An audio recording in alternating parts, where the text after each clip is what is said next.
I find value, how much you value your work in the way you present it. And I think many examiners will have the same view on that. Your writing speaks volumes about you. At the presentation of results, I know from that presentation to what extent you value your results, and that builds or breaks confidence in the final outcome. Every research work has a referee, and the referee for the student research work are the examiners. They are the ones that determine whether your research was properly done and meets the requirement for the level of studies you undertook, which is master's, PhD, or honors. And for you to actually be able to do that and convince them that yes, you did your research very well, you must from the word go put in mind or bear in mind exactly what they are looking for when they are examining the thesis. In this series of ResearchULL training, we are actually undertaking what the examiners are looking for in each chapter of student thesis.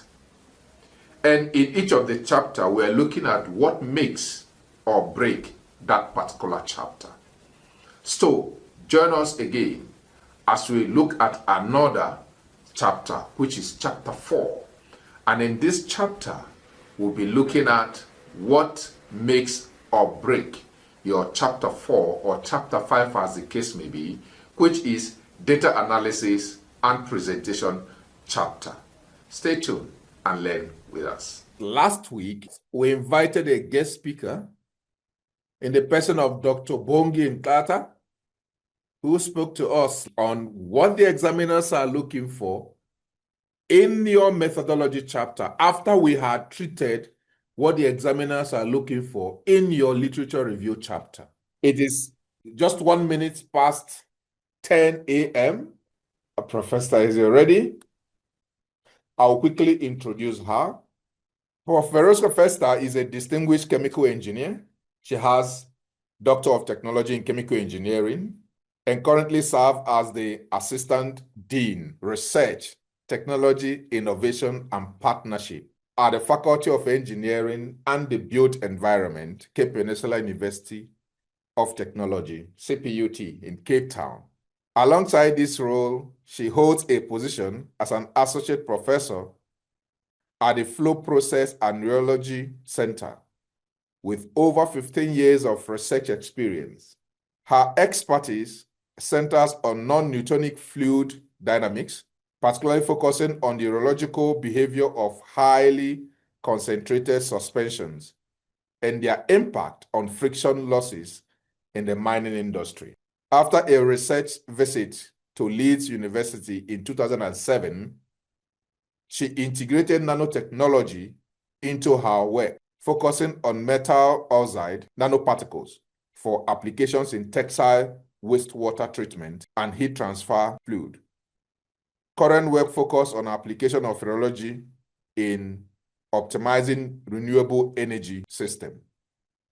She has successfully supervised 21 master students and 5 doctoral candidates, and is currently supervising 3 doctoral and 2 master students, with over 60% of her students hailing from the rest of the continent. She holds a South African patent for fluid treatment process. So she is a founding member and former president between 2017 and 18 of the South African Society of Rheology, where she now serves as the International Liaison Officer. Additionally, she is a member of the South African Nanotechnology Initiative, SANI, and chaired the Nano Africa 2022 conference, and most recently served on the local organizing committee for the U6 International Conference that brings together universities in Africa to share research and provide opportunity for collaboration across Africa. Like as I said, our bio is a lot. I will also add this one that when we pioneered the postgraduate forum, She was one of the academics and faculty members that volunteered herself to train the postgraduate students under the Ubuntu Postgraduate Forum at Cape Peninsula University of Technology. So, Prof, the mic is yours. Thank you. Yes. Thank you, distinguished CEO of ResearchULL. I hope I'm pronouncing that correctly. Yes, Thank you so much for the invitation. I'm truly honored to be here.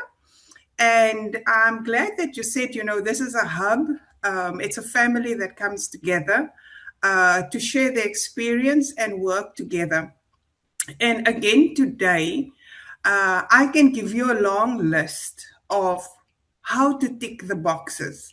But what I rather want to do is to really share my heart about how I see research. And obviously, when one transitions from supervising research into examining research, what you are looking for. Okay. Can you see my screen? Yes, Prof. Go ahead. We can see it. Great. So we're going to look at that transition of what the mastermind of the examiner when we receive that thesis. But before we do that, what I want to say is writing up your thesis is not getting something done. It's not about how you write the pages. It's the entire attitude when you sit down to write. You can have excellent research, but if you are not presenting it well, you cannot convince the examiner. So by the end of this session, as a student, you should know how examiners are reviewing your work. We're going to specifically look at what an examiner is looking for is, I want to trust the results that I see. So we're going to be talking about assessing the trustworthiness of your work. And we're going to look at why the methodology chapter can really cast a shadow over those wonderful results if it's not presented properly. How you can let the results lead to the discussion, and how the technical presentation reinforces that confidence of the examiner when they read your work. So we'll do a quick recap. I know you've probably done a lot of these, but I cannot start off without discussing why are we doing postgraduate research, what the degree requires of you. Then we're going to look at how examiners read your thesis, what makes the results trustworthy, how discussion builds knowledge, what excellence look like, and then how you can become that examiner. So the purpose of writing up, like I said before, it's not about completing the document and getting done and submitting it. You started or you are engaged in research in a master's or doctoral study because you want to become a person who knows and understands the mechanisms of the process of doing research. We have a method the same way as if you're playing soccer. You can't make up your own rules as you go along. You will get a yellow card or you will get a red card. Okay.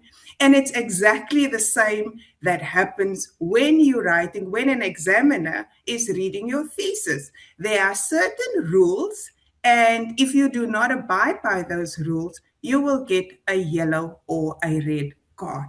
So at the end of your master's or your doctoral study, we want to see that you understand the process of systematic discovery. You understand that it is a rigorous process, and that you are confidently presenting your work for independent review.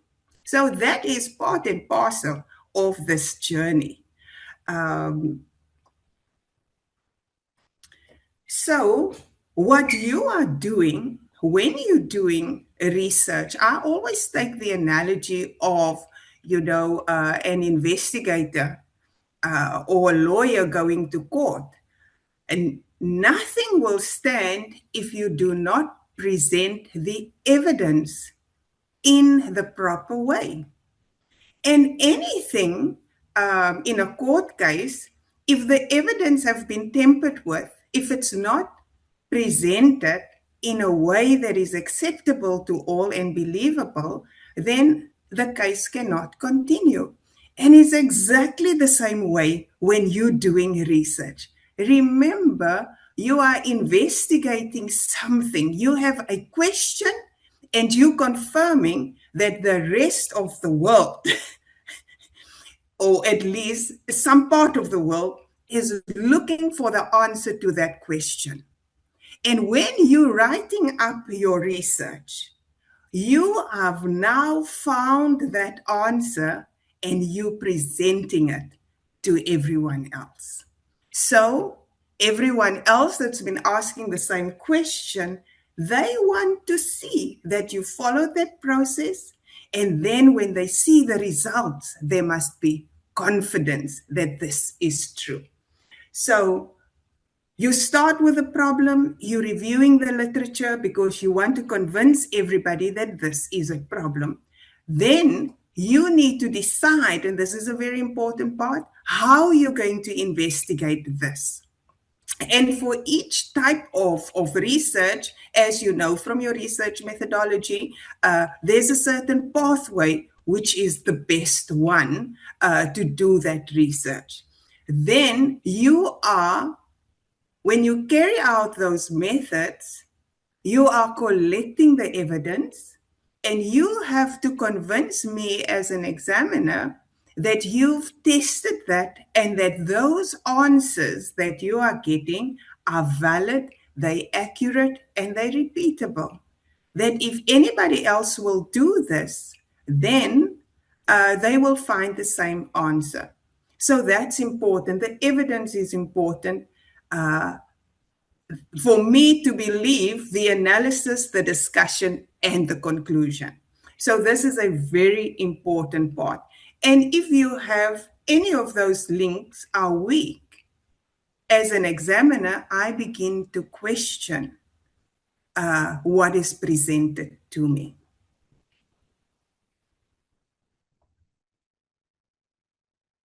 So what is expected of you and what is it that the examiner is looking for when they're evaluating your work? They're looking whether you have specialist knowledge, whether you are engaging with and critiquing the current state of the art of that field.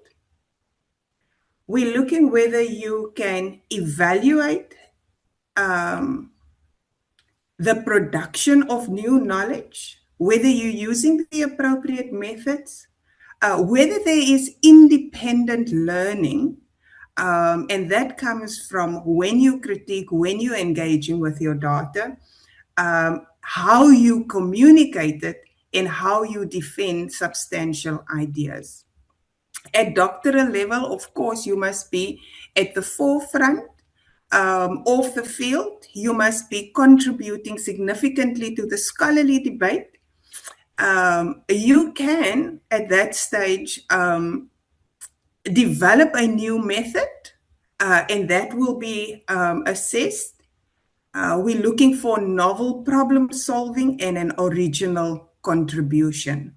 So, and all of that needs to be validated through the document. So we're looking at all of these things when we're evaluating that work. Yeah. So there are three lenses through which we then look, because it's a combination of all of that. First, we look at the content, then the technical aspects, and then the overall impression. So, within the content, we look specifically at the methodology, the evidence, your methods of analysis, okay?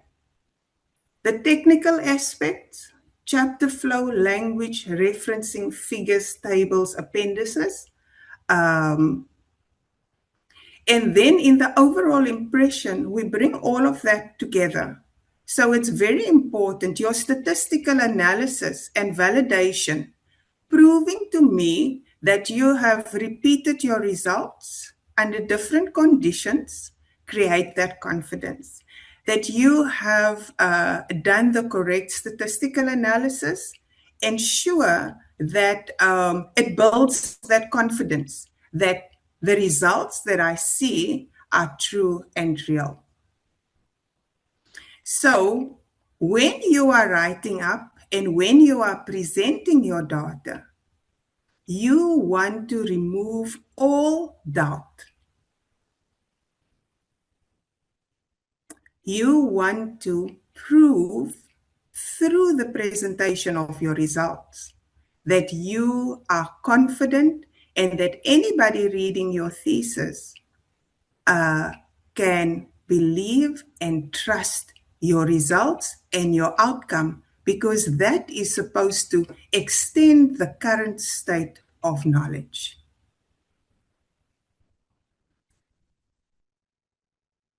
So, when you've written your thesis, what you need to ask yourself is there anything in what I'm presenting that is preventing my information to look credible? You need to be your own critic right from the start. And very often, it's difficult to separate yourself from that, but it is important. So you need to, when you're writing up, you need to have the mindset that I want to create confidence in the work that I am presenting. And I don't want to include anything that will cause doubt in the validity of my results.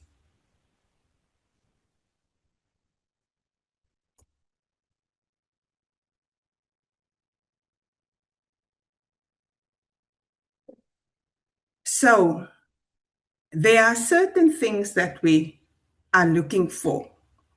For example, work that will fail would be disorganized and incoherent. So what I've done now before, I've explained to you that as an examiner, when I read the work, I want to feel confident, okay? So you can immediately see that when the work does not meet that expectation, these are the words that would describe that piece of work. It's disorganized, it's incoherent, it lacks critical engagement with the literature. When you're presenting your methodology, when you're presenting your results, it's important to start right from the basics and then build up. And you need to engage the literature in why you're presenting and why you're saying what you're saying. So work that fails to meet that criteria, there's normally very little critical engagement with the literature. You may have used inappropriate methodology or not the cutting edge state of the art, for example, equipment to do that test. You may have not looked at the specific requirements that would best describe or get you the best set of data. And maybe that's because your university did not have that equipment. but it's important to do the best with what you have. And right from the beginning, you need to make that clear. And what sometimes lack is when the results are presented, there's not enough discussion. Sometimes, very often, you can see that people had a preconceived idea of the outcome of that work. And it's almost as if the conclusions and the discussions are not so much based about the new data.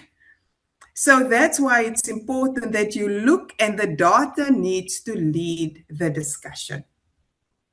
So, but that's not the end of the world.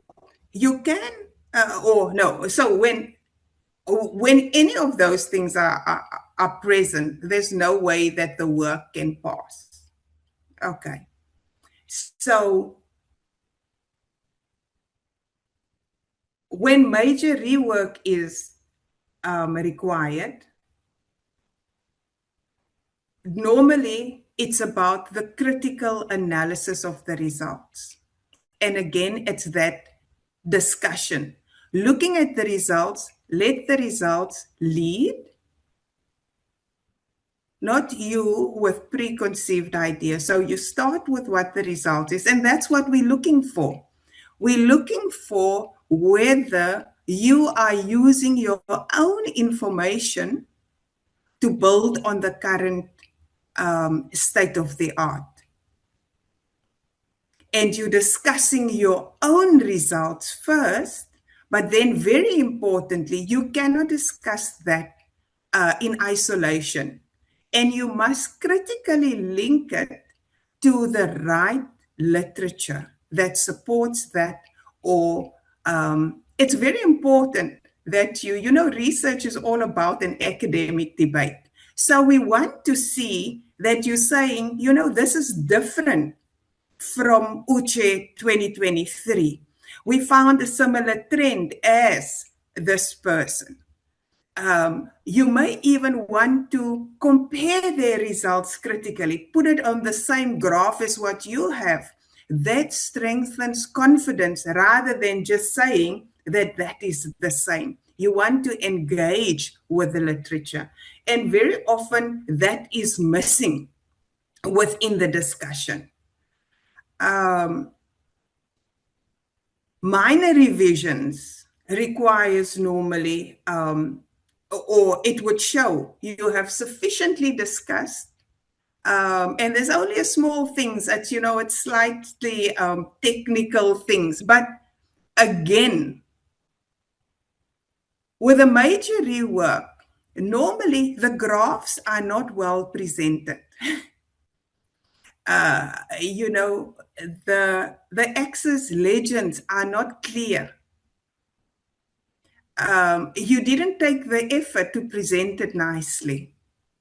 And when you're writing up and you think those things are not important, remember, when the examiner receives that work, it seemed like you didn't care. And if you're careless with the presentation of your results, how much more may you have been when collecting that? So it brings doubt about the validity of your results.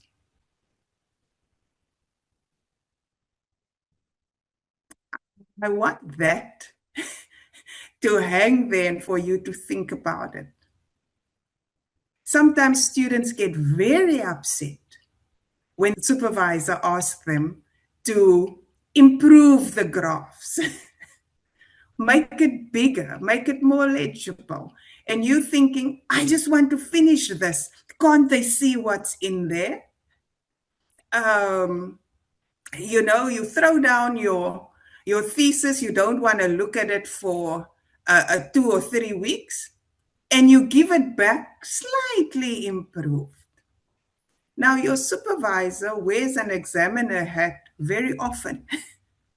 So when you go through the final phases of that, finalizing that document, your supervisor are now getting into the examiner's frame of mind, and that's why he now may become much more critical, and you don't understand that because he's moved from looking at the thesis like the supervisor with a close interest in that topic and wanting to find the information and has worked with you in that time, to being the independent reviewer.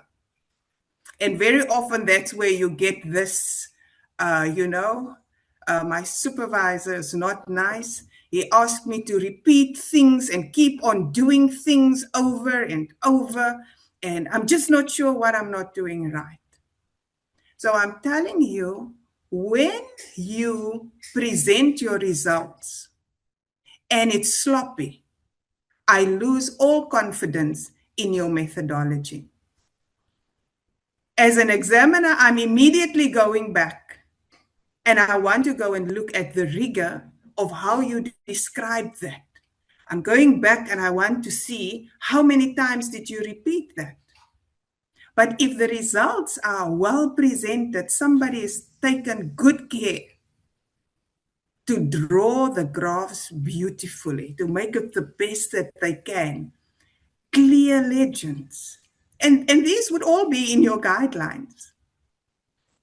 But the consequence of neglecting that and feeling that that's not important brings doubt to the examiner about the validity of your results.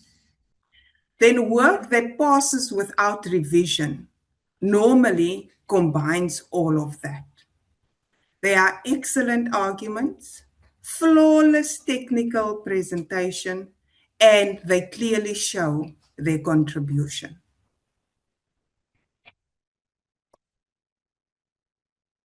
So, how do I read a thesis when I receive it? Very often, I must say, I put down there, I start with the introduction, but I actually start from the back. I look at the conclusions and the recommendations.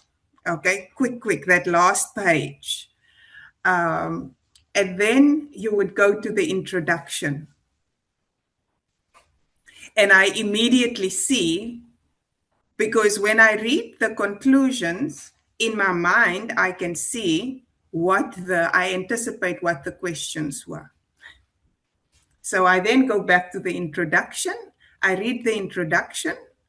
I then go to the literature review, and I first read the conclusion of the literature review. Because the conclusion of the literature review, there I want to see that that gap is validated. Okay. Why am I telling you this? Because I want you to understand that it's all about confidence in the work.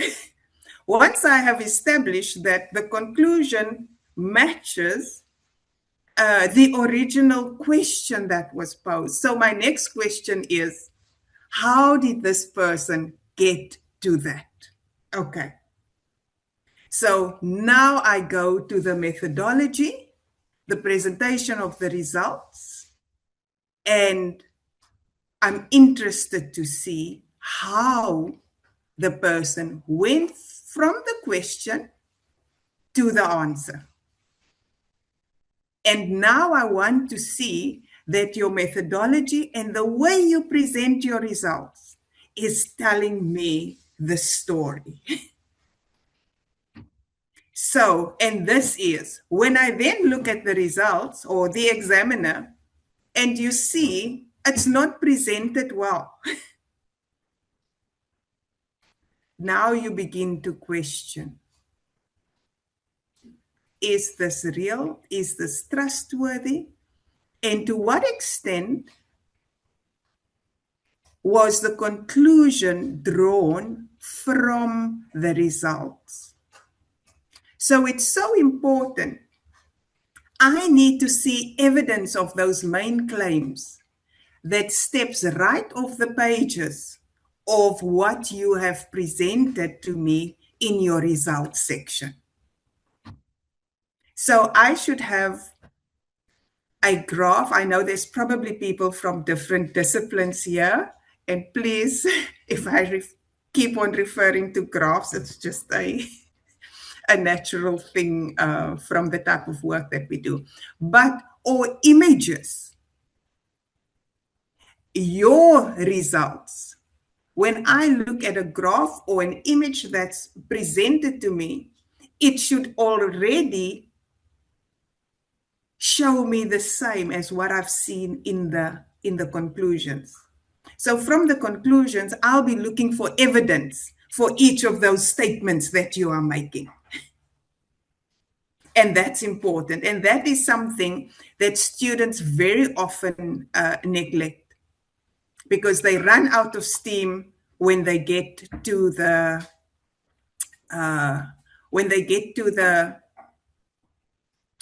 conclusion chapter.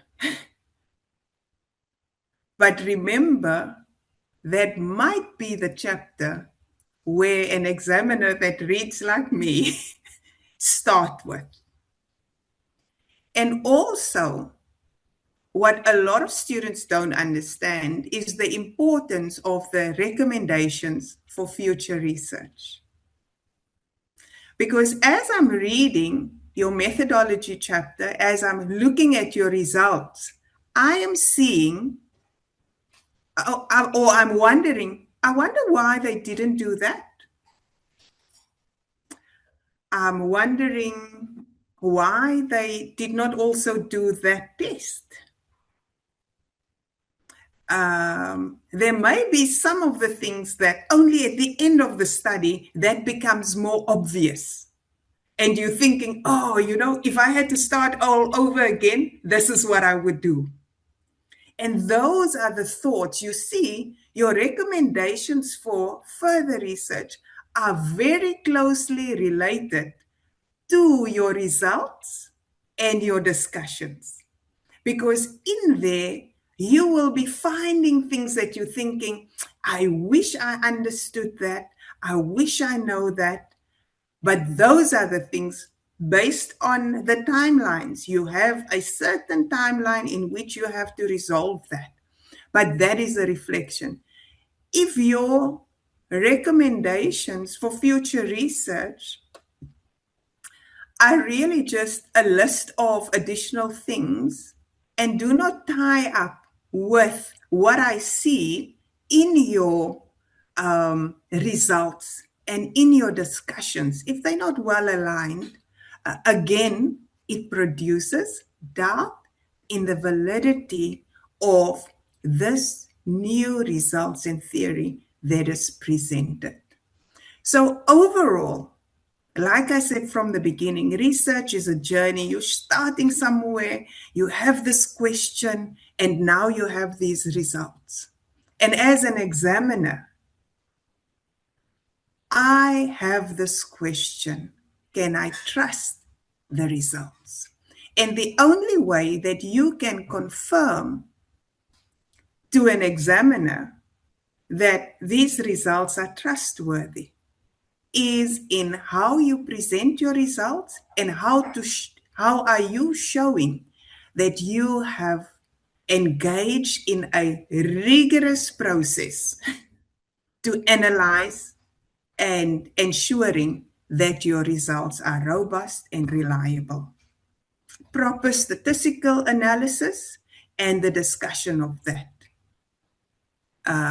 If you're doing experimental work, you want to convince the examiner with simple things that you've calibrated your equipment.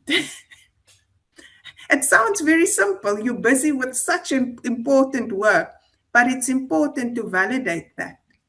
You want to show simple things if you're doing simulations, that with your simulations, you have obtained the standard theoretical output that is expected. You want to show that. You want to show that you've done a grid optimization and to the best extent of what you can do. So those are the things that builds trust when the examiner reads your work.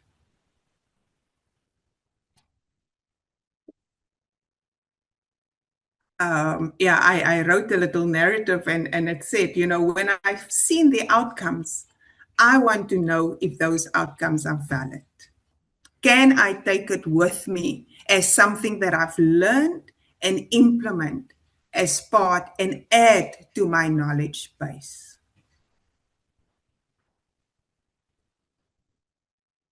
So everything comes back to trust.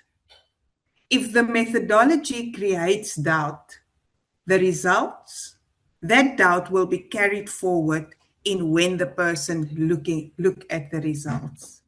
So what you want to do is you want to demonstrate that you've used the correct method. You want to demonstrate that your results are reliable and that it's repeatable and that evidence must be in that chapter. How do I know whether you have valid conclusions? It's only if I know that the correct methods been followed and that you have demonstrated that your results are reliable. And I can see from the evidence presented that it clearly, that is the conclusion, because you've presented the evidence for that. So methodology is where you protect the credibility of your results. That's the foundation. And how you presenting that. If the foundation is weak, the examiner will question everything that's built on top of it. So I'm going to give you just some feedback. What praise look like, what an examiner sound like when he say that, and what concerns look like. Listen to this. The study methodology was clearly laid out for each investigative question. You see, the examiner is looking for evidence. The study objective was closely aligned to the chosen methodology. Ethical considerations, assumptions, constraints, data reliability, and validity information were provided. Those are the exact words of an examiner. Some concerns. A major shortcoming was the limited use of literature to validate design and methodology choices. The student could have provided more justification or motivation for some decisions.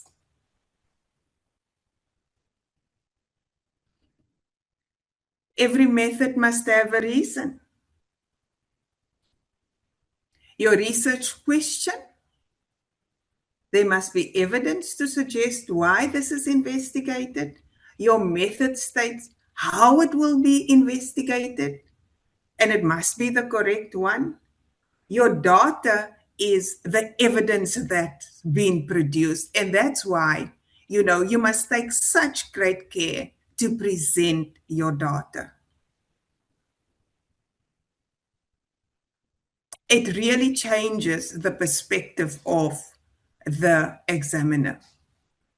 The analysis is how that evidence will be interpreted, and your conclusion is what claims can be made from the data that was presented.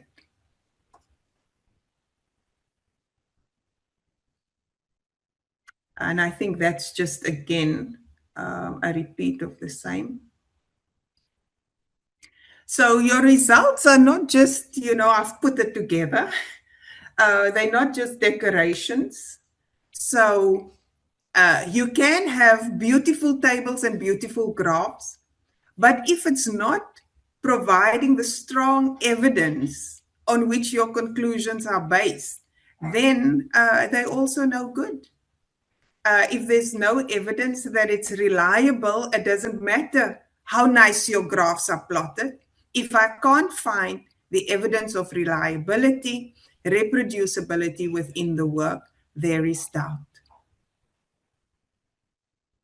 So hear me clearly, I'm not saying produce pretty graphs.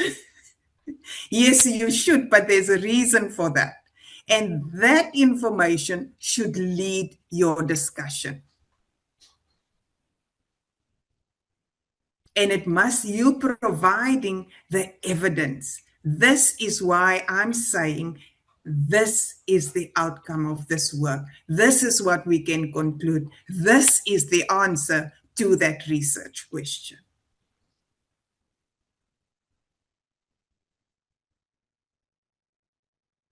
Again, what examiners are saying about that. Weak presentations, only tables are used, little visual interpretation. It's difficult to see the trends. It's amazing. I've seen straight lines through weird data sets when people are really trying to force a trend where there is no trend. um, and that's not good because you're just wanting to get this done. No, it shows lack of reflection on that work. So trends are difficult to see, relationships are not explained. The examiner is now trying to figure out, what does this mean? The examiner now needs to do the work for you because it's not presented clearly. Okay. So when you have good presentations, normally it's easy. The graphs shows the patterns. Tables support the exact, tables are presented that's showing the values. Statistical analysis address the accuracy and reliability of the results. Captions and discussions tell the examiner why each result matters. Sometimes people are careless with the captions of the table.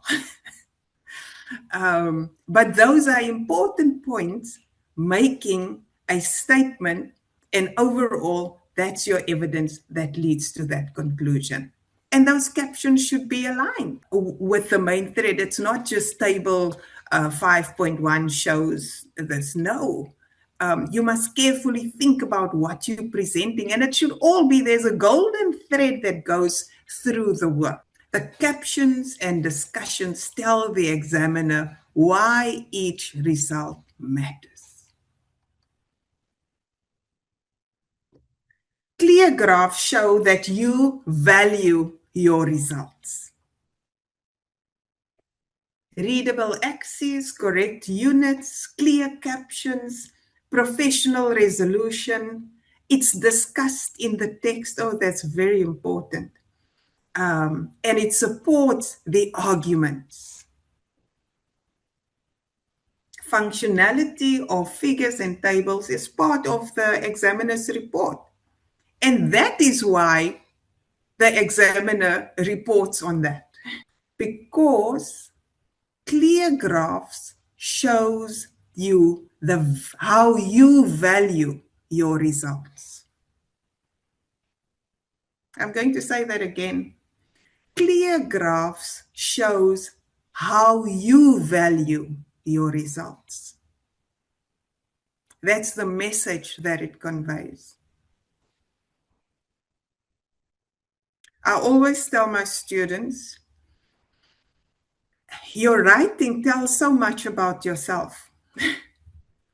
So when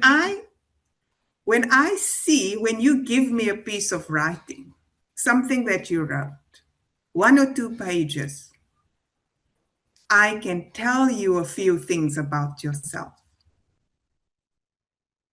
I don't know if you realize that, but it tells a lot about you. Therefore, when I look at the presentation of results, I know from that presentation to what extent you value your results, and that builds or breaks confidence in the final outcomes.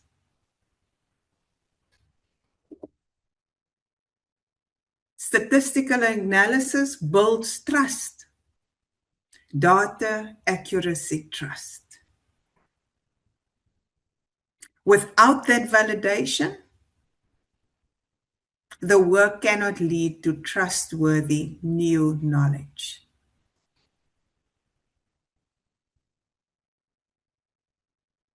Like I said before, in your discussion, the results must lead that discussion. You look at the results and you discuss your results, and it must lead your discussion. You're not going back. Some people write an entire literature review again around there. They talk about everything else, what they've seen, too much reliance on the literature, with very little engagement with what their data tells them.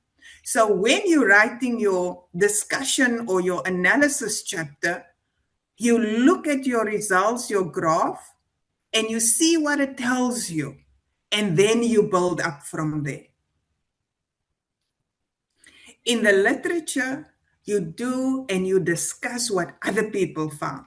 When you present your results, you first talk about what your results are saying, and then you go and see how it agrees or disagrees with what is already in the literature.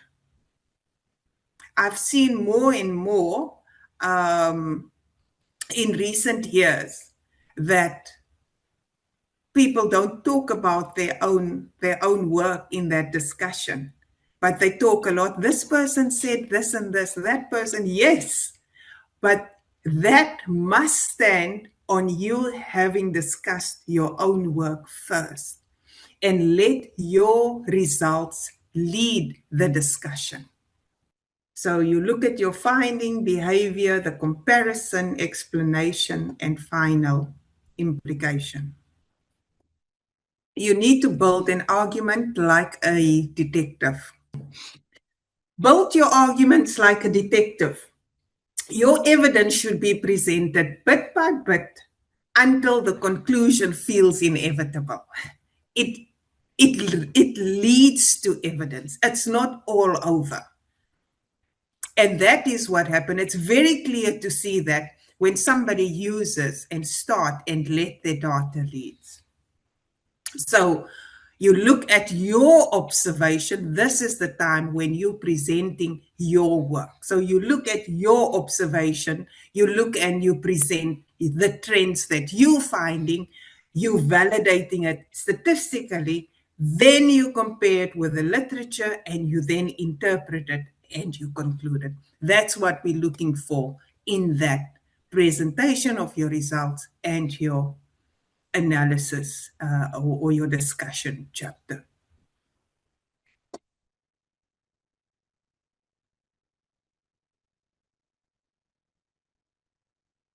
After seeing your results, I go back to chapter 2 to see what's the state of the art, what was already known, what were the debates, what were the gaps, and the expected patterns. We look at the results again. What did your study show, and how did your system behave? And we look at the so what. At the end of the day, so what? We have these wonderful results, we have these conclusions, but what does it really mean? And that's an important thing.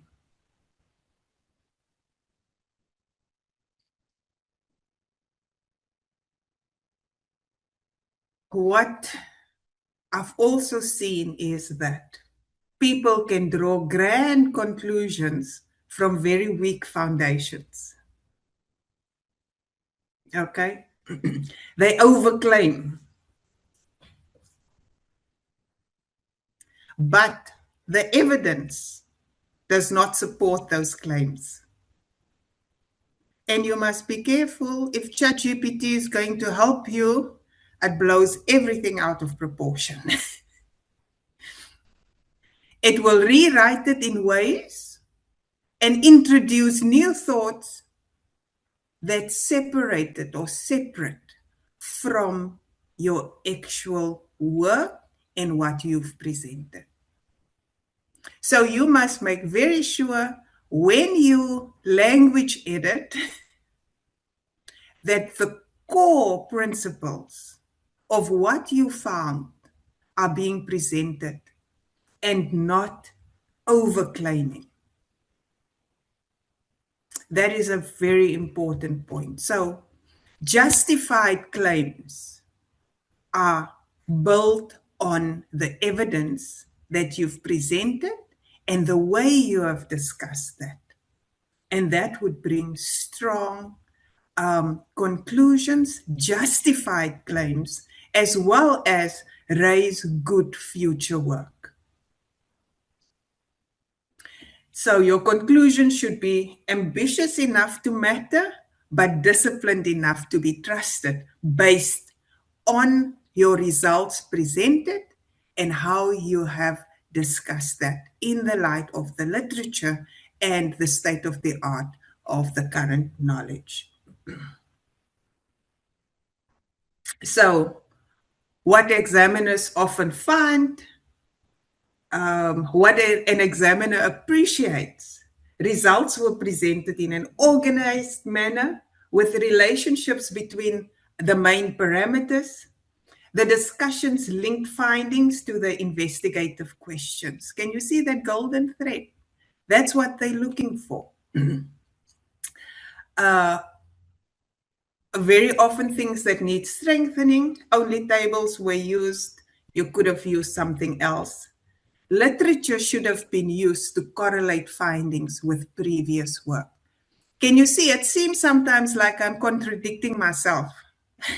I'm saying, oh, but students are presenting too much of the literature in their analysis. No.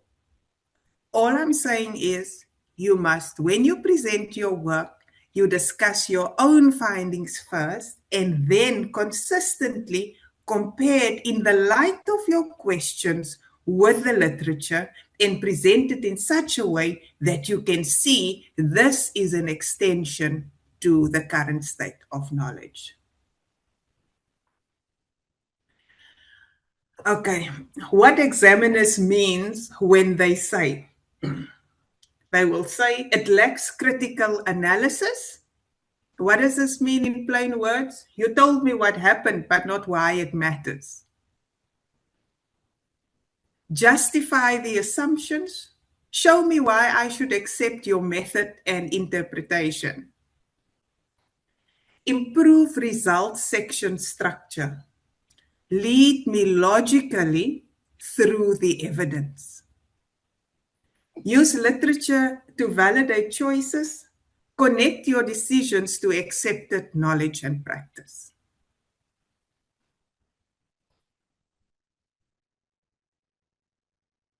Once again, your technical presentation can make or break confidence. Not what you've done. It's not always the quality or the depth of the work that you've done, but it's the confidence, the person reading your work. Okay. So, and those are typos and grammar, text alignment, font inconsistency, equations are not properly formatted, image resolution, headings and subheadings, not enough of them or too many of them, graph quality, page numbering. And you're thinking, you know what? I've modeled such an important thing. Why would my supervisor or why would the examiner look at these things, the minor things? Can't they see the depth of the work? How you present that can make or break that.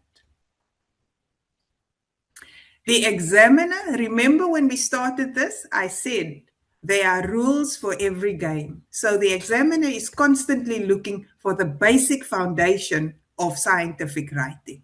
You can't get away from that. When examiners list corrections, they are also describing standards. That's what we expect from this. Document quality, visual quality, analytical quality, they must all be there. And as an examiner, you're looking through that lens all the time. Where people receive distinctions, What does the examiner feedback sound like? Substance, structural organization, there's sufficient evidence of data, delimitation thoroughly investigated, excellent problem framing, the analysis and the results can be accepted, the methodology found appropriate, and there are valid conclusions.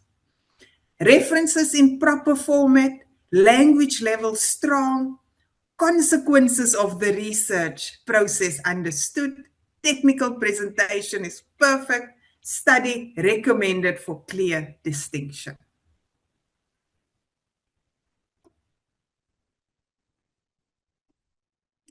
So a distinction is not by chance, it's not magic, it is a pattern of strong choices across that thesis. The examiner does not have to search for the quality. The quality of the work is visible. It's easy to see, it's easy to read, it all makes sense, it's validated, it's presented logically. It's just there.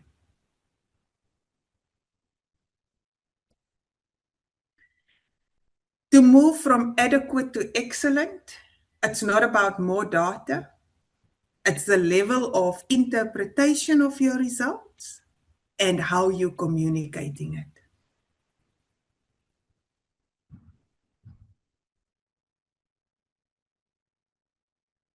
8 red flags that weakens the analysis chapter.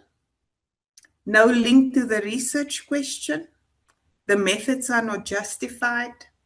There are tables and graphs without interpretation and no discussion. No statistical confidence. The literature is not used in the discussion. The claims are stronger than the evidence. And there are technical presentation errors.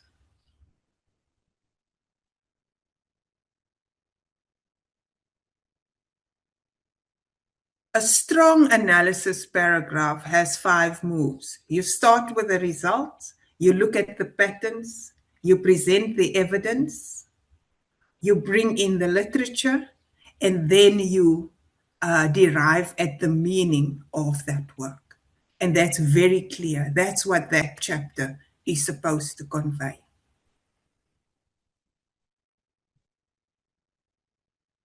So you need, before you submit your thesis, you need to ask yourself those questions. Check number 1, does every major result answer an investigative question? Have I justified the methods that produce the results? Can the examiner see reliability, validity, and repeatability? Are my graphs and tables clear? Is it labeled and discussed? Have I compared my findings to chapter 2? And do my conclusions follow logically from the evidence? So, which thesis inspires more confidence? Several tables are presented in thesis A. Few captions explain their meaning, and the discussion restates the values with limited interpretation.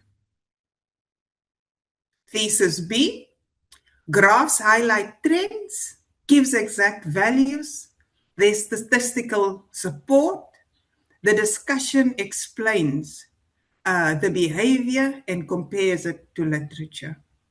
Which one is the better one? For me, B, Prof. Thank you. It's obvious, isn't it? We're having Uche, more how B. much? Sorry, we're having more B? Okay. Yes. Great. Yes, more Bs, yes. Fantastic. So that's what we want to see. It's both the depth and the richness of the discussions, but also how it is presented and that logical flow. What I do have some questions, and what I think is I can provide these to the group, and in their own time, they can go through that. And that's just to help you to think like an examiner when you're presenting your thesis. Research has value when it can be trusted, and when it's trusted, it can be used. Research creates new knowledge. New knowledge must be trustworthy. Trustworthy knowledge must be communicated clearly for it to be accepted. And if the examiner cannot follow the evidence, the value of the research is weakened. Thank you very much. If you have any questions, then I will try and answer that for you. Thank you, thank you, thank you, Prof. In fact, I don't know. Hey, I just want to say something. There is something Prof said. She said, think like an examiner. And remember what we've been saying here, that research is a system. You cannot say, oh, I want to make sure my methodology is, or my whatever. If you check from the last week to this week, you will see that there is always an element of crossing from one place to another, to chapter 1, to chapter 2, to methodology, and. So it looks as if the person who is talking on data analysis presentation is at the same time telling you things about methodology. So thank you so much, Prof. I really appreciate your time. There is something I also noted here, the issue of trustworthiness. Students always think that trustworthiness is just have it in the pages of the thesis. Students, you can now see that the trustworthiness starts from your examiner, who examines everything. But I don't want to take the center stage. Let's go to the question. Thank you so much, Prof. Let's hear from the students. So you're free to unmute and ask your question. On TikTok, feel free to ask your questions.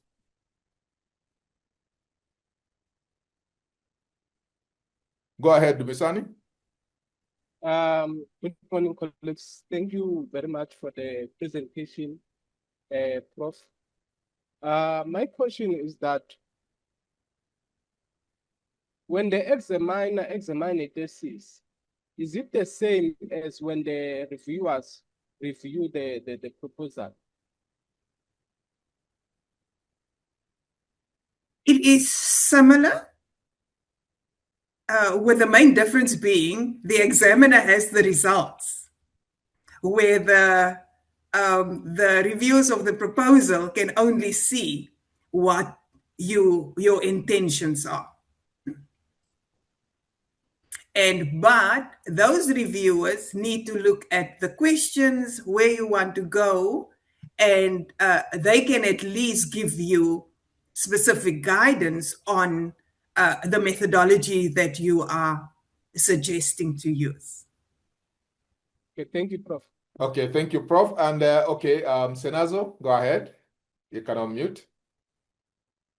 Please, those on TikTok, Prof, you are thank free you so to much type for the your question in the chat. presentation. Just a question with regards to when you are presenting the results. You mentioned that as an examiner, you go back to chapter 2 to verify, or like, so what, after the results, you go back to chapter 2. So my question is, the expectation is that as a student, once I presented my results, I also go back to chapter 2 and do what? Like amend or align it with the results that I would have discovered, or what's the purpose of going back to chapter 2? Absolutely. When you finish, when you've written your conclusion, you must go back to chapter 1 and chapter 2.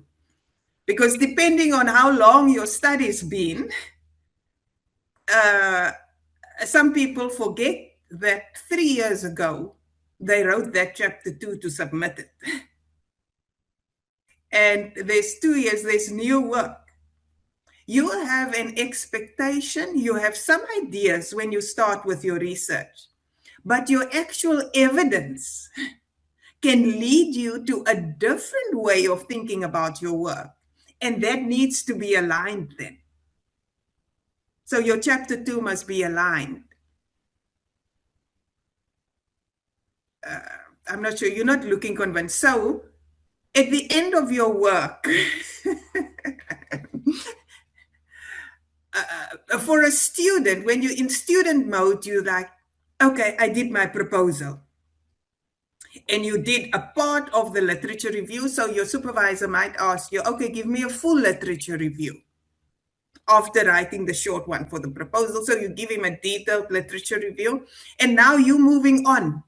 In your mind, I've been there, done that. It's the box is ticked. And you move to, I'm writing my methodology, and now I'm executing my results, and now I'm discussing, and then you bring them all together. But very often people don't read through their chapter 2 again. Like I say, when you're discussing your results, and that's the excitement of research, you know. For me, a lot of students, because it becomes such a tick box exercise, they lose the excitement. This is a thrill, it's a chase. You start off with something, and very often where you thought you would be, because you have all sorts of challenges, you thought you're going to use this methodology, but your supervisor, the infrastructure's not there, or the equipment broke in the middle of you trying to do it. You need to find an alternative way to do that. So it changes from where you were. It's a dynamic thing, but you always have this goal because you have this question.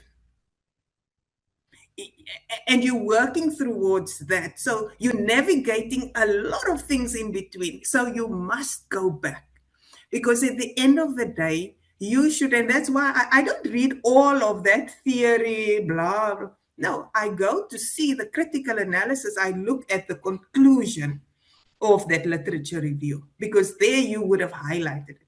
Why do I go back into depth later on when I look at because now I'm comparing what it is that you say is in the literature and what it is that you've presented.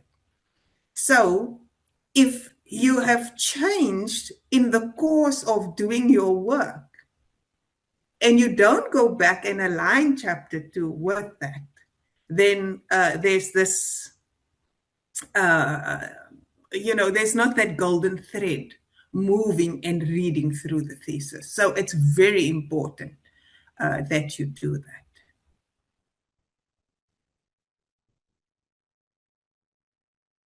Thank you, Prof. Just to add to this, Prof, is actually what I noted when you were speaking.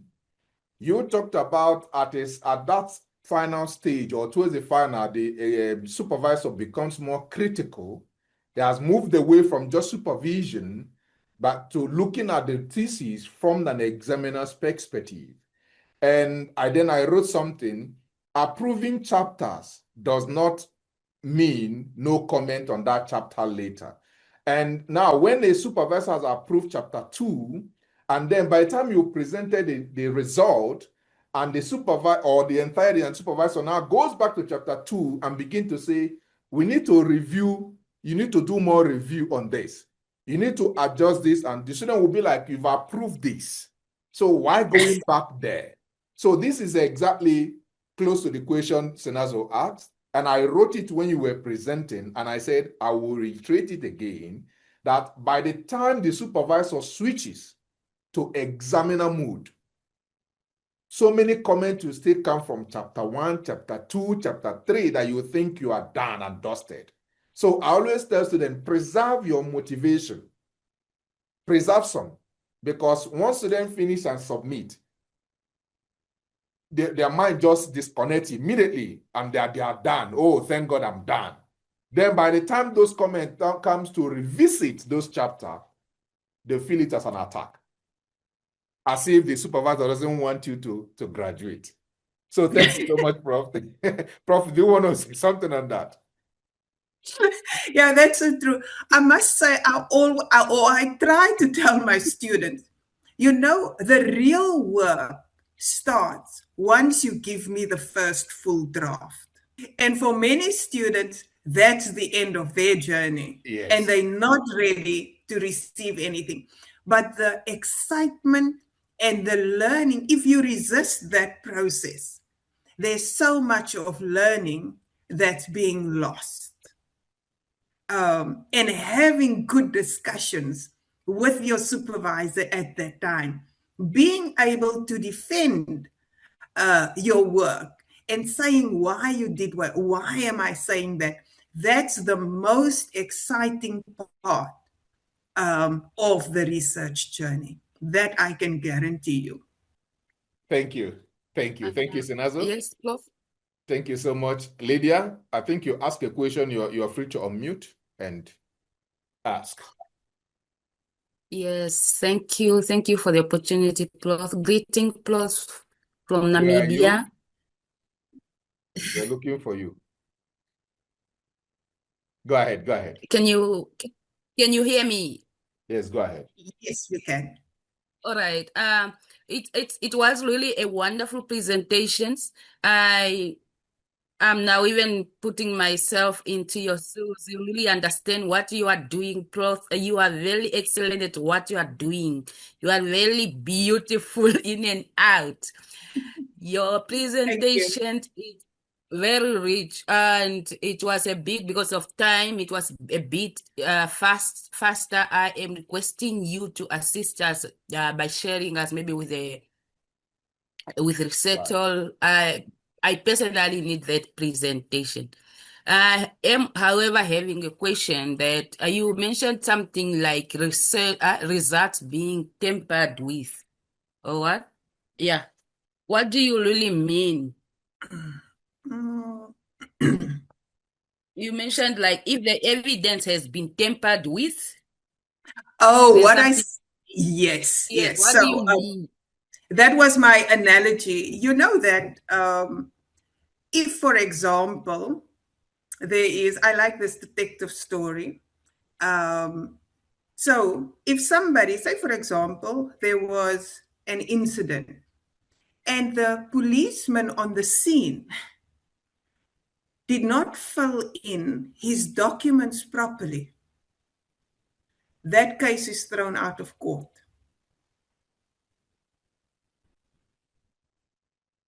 And the criminal goes free.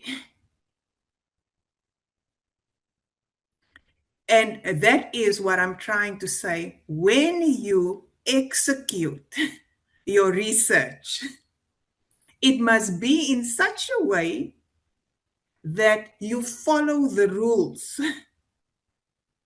of scientific engagement, scientific research, the scientific method. And basically, that is to show my results are valid. And there are certain ways within each discipline in how you're doing that. And if you're not following those rules, the case is thrown out. Whether the results are good that are found there, because you didn't make it clear here. The policeman didn't fill in his form correctly. It's a minor thing. But the main case can be thrown out and it will never even proceed to the next level because that building block was not correct. Does that make sense? Yes, it does, especially that you use the example from my field of work. Well, that is interesting, and you understand that much better than me. Very. Yeah, she's a police officer. Oh my goodness. So you know exactly what I'm talking about. Exactly. Yeah. So thank you so much. That's going to change the way you look at your research from now on. I can tell you that. Yes, I will be using such examples. Thank you so much. Just to add to this now, Prof, you see that even in the law court, the person that is innocent doesn't necessarily mean he will be the one to win. It's all about how the evidences are presented, how everything, all the points are well connected and tied. You might surprise that the one that is not innocent wins the case just because of the way the representing because his lawyer is better. presented the case, and they will have their way. Absolutely. That's why they will say that the justice is not fair. But it doesn't work on emotion, which I also wrote down somewhere here. And I said, for those that have been attending here, I always tell them, nobody cares about your emotion in research. Research is about objectivity at all time. No matter how the research problem in question affects you, you must remain objective to make sure you follow the rigors of research. To present your matter, like I put it here, your discussion. I wrote something when you say discussion, not preconceived idea. You discuss because you said, look at the data that needs to lead the discussion. Meaning that everything is centered on your data and not what you think. Then I said, nobody cares about your emotion. The data must lead. Then I wanted to also just say this, for those that are doing pure qualitative, when Prof say graphs, it's synonymous to your quotation. So your quotation must clearly show, and it must link and tie up again to everything you're saying, to your research questions, and also the graph. And we have seen situations where students will present a quotation that does not really directly speak to the theme they are presenting. And these are areas that supervisor will say, no, this theme will not work here because it does not connect. I don't want to also take the center stage. There are some comments from the TikTok. Nosikelelo, you can chat us for your defense next week, but congratulations first to getting to that point. We can assist you to go through your PhD defense. Prof, there are so many positive comments here on TikTok. One said that they have to rewrite and resubmit, and this is actually helping. Of course, they have seen why they have to go through that process again of resubmitting, and this comes timely to the person. That is Baker from TikTok. What is the... Oh, Professor Prof, I will get it, don't worry. There are some comments I see here. Someone is saying you should repeat the aspect of SPSS, but I asked the person to make it clearer so that we know exactly what they want to get there. I'm still waiting for that. What is the best software for quantitative method? That's a question from TikTok, Prof. I believe you will respond to that.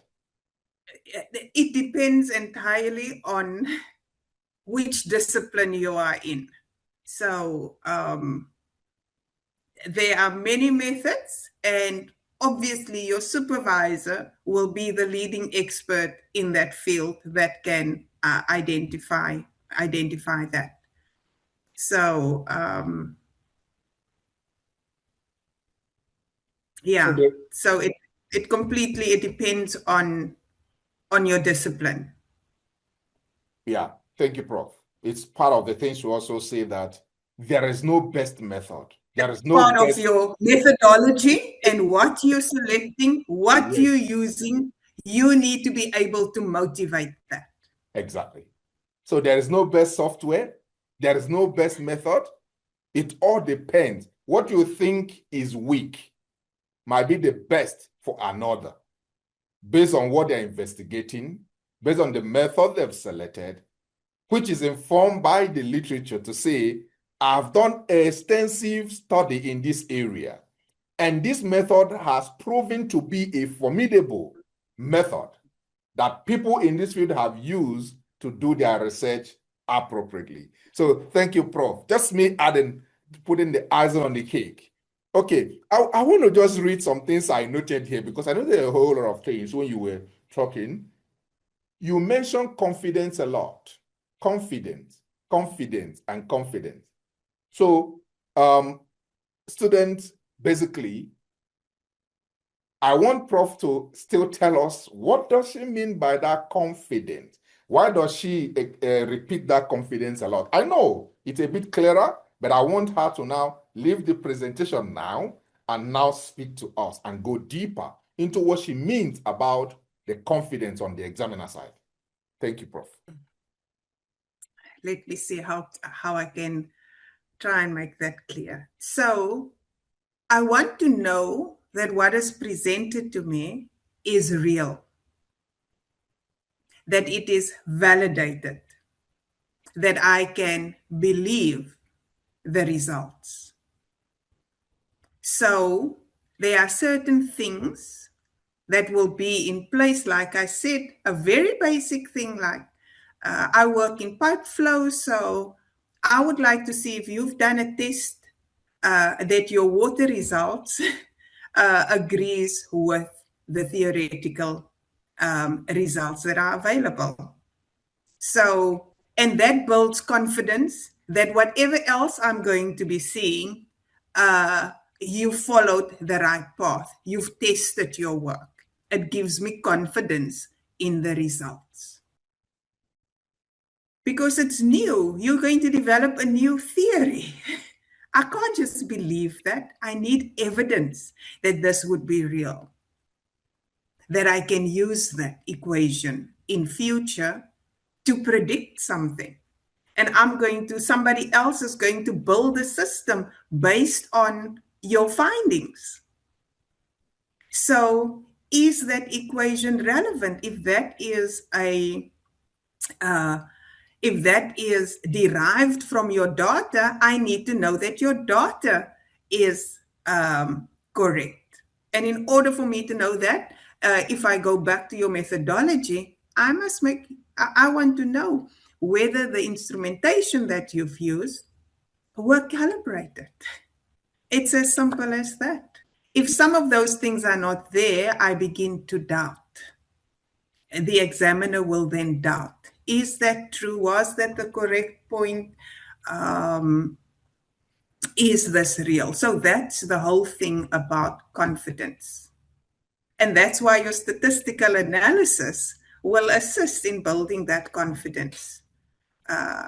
Presenting results on how you've tested, how you have determined whether your results are repeatable, whether it's relevant. That builds confidence in what is being said further on in the thesis. Thank you so much, Prof. Thank you so much for the lesson. I will just put down here, I would say is, in presenting your result, make sure you differentiate. Prof mentioned it. I just want to put an eyes in there. Your results, some of them are confirming existing. While some of them, it's now your addition, the new knowledge, new thing you found. So I wrote it as a, probably say, show the examiner that you have identified what would have been done. Okay, this one is different. I will mention this one. So know your result, which one is a new knowledge from your work and which one is confirming what other people has found. Because that confirmation actually add a weight as well to building the examiner's confidence and trustworthiness that yes. Because if you did and you were able to get the same thing that others got, then it means that your addition is worthwhile. Then Prof says something which I was trying to read before, that when you now identify something that you would have done better, because as your knowledge is increasing, you now see things, oh, I would have done it this way. I would have done it this way. And Prof said, make sure you make your examiner know that you thought of those things through your recommendation. Because through your recommendation, your examiner will then know that, yes, there's a flaw here, and you were not ignorant of it. That you've identified it, and you've now told other people to say, oh, I didn't think of this, but I realized that it's very important. Please look at it so that we'll build a better result about this phenomenon. Then optimization is equal, that is, you have optimized and optimized in terms of analysis and all those things, is synonymous to your data saturation. You're conducting the interview, you conduct interview until no new knowledge is emerging. Then you will know that, yes, you've reached to the pinnacle of it. And so thank you so much. Let's appreciate Prof for this wonderful session. Let's appreciate Prof. Let's appreciate her. I want to put in a gallery mode. Please, let's give her a wave on TikTok. Let's give her a wave. Thank you so much, Prof. Prof, in this ecosystem, we don't just come here and learn. Basically, we call this research meet and write. So the most important aspect of this is the writing part, where we learn, we move straight into the writing room, and we implement what we've learned. You understand? So thank you so much, Prof. I think we can release you. Maybe you can give us your final words, and then we can... Yes, I trust that. I mean, I didn't come with, this is what you must do, but what I wanted to do is to give you an idea of how the examiners think. And the important part is, I find value, how much you value your work in the way you present it. And I think many examiners will have the same view on that. Your writing speaks volumes about you. So thank you very much and all the best. Bye-bye. Okay, without wasting time, let's just go quickly into the writing room